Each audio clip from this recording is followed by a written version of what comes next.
Pembangunan Pustu Kiara diduga pakai material murah tidak sesuai RAP spek. Serang, Penasultan.co.id. Proyek pembangunan puskesmas pembantu yang berlokasi di Kampung Prisen RT 0103 Kelurahan Kiara yang sedang dalam tahapan pengerjaan, kini menuai sorotan tajam publik.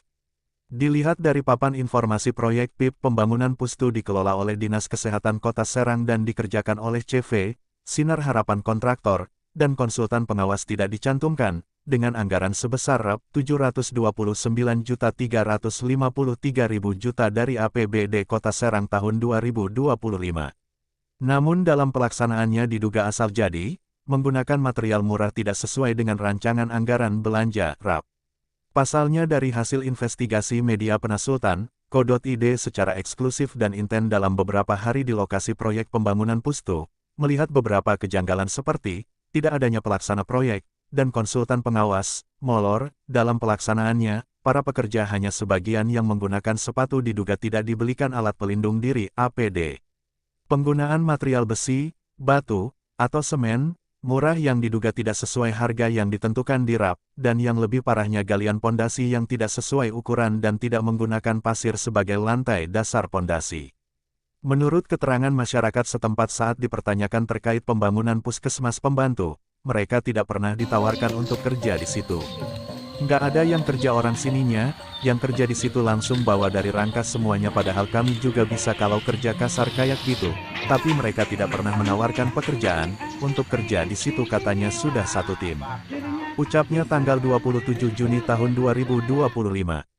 Sementara itu Kepala Kelurahan Jado, saat dikonfirmasi melalui telepon seluler, terkait pelaksana apakah sudah datang ke kelurahan.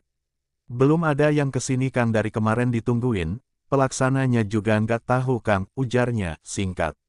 Di tempat terpisah Awok selaku mandor proyek, saat ditemui di lokasi menjelaskan. Untuk pekerja di sini ada 10 orang tapi ada yang lagi libur, kami satu tim orang rangkas semuanya satu kampung, terkait pembayarannya petukan dibayarkan per hari. Rep 150, dan kenek rep 110, jelasnya. Ia pun menambahkan, lebar pondasi 70 cm, tinggi pondasi dari dasar sampai atas pondasi 1 meteran, dan lebar pondasi atas 30 cm lebih. Untuk lantai dasar pakai tebalnya 5 cm pasir uruk, untuk lebarnya pustu 11 x 12, semen yang digunakan campur ada semen Serang dan Kons, katanya. Masih kata Awok, besi untuk angkur bebas berapa saja, tapi untuk tiangnya atasnya dan besi balok berukuran berdiameter 16 mm, dan cicinnya 8 mm pul, lingkar sengkang 15 x 20, kalau besi ini yang sudah dirakit tidak sesuai salah kirim mau dibawa ke rangkas katanya. Kan ada lagi dia pelaksana red, di sana lagi mengerjakan gedung untuk dealer, saya juga mau pulang entar diganti sama Enjat, kalau pelaksananya Haji Guntur, Enjat itu adiknya, entar hari Senin saja kesininya, pada kumpul di sini semua. Ya saya, hanya sementara untuk mengganti Pak Enjat, terangnya. Namun sampai waktu yang ditentukan Pak Awok, Senin red, malah pekerjaan libur. Untuk menggali informasi apakah benar yang dikatakan Pak Awok, awak media Penasultan.co.id, mengukur galian pondasi alhasil, untuk lebar bawah pondasi bervariasi ada yang 45 cm dan 50 cm, dan tinggi pondasi hanya 50 cm, bukan 1 meteran, dan galian pondasi hanya 30 cm dan tidak menggunakan pasir uruk sebagai lantai dasar.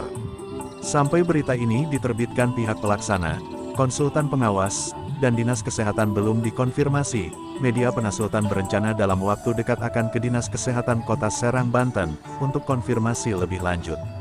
Tisna.